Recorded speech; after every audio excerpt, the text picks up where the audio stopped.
জিলা মুক্তি যুঁজাৰু সন্মিলনৰ তৃতীয় সংখ্যক প্ৰতিষ্ঠা দিৱস আছিল আৰু ইয়ালৈ সদৌ অসম মুক্তি যুঁজাৰু সন্থাৰ মাননীয় সম্পাদক আৰু নগাঁও জিলা সম্পাদক বিশিষ্ট শিক্ষাবিদ প্ৰাক্তন মন্ত্ৰী গুণ হাজৰিকা উপস্থিত আছিল।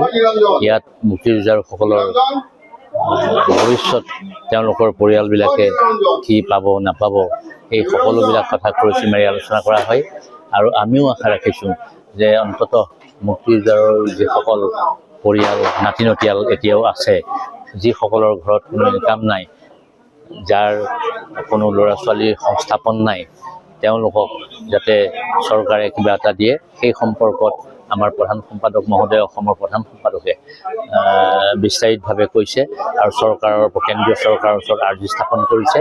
হয়তো আমি আশা কৰিছোঁ অতি সোনকালেই সেই কাৰ্য সম্পাদন হ'ব।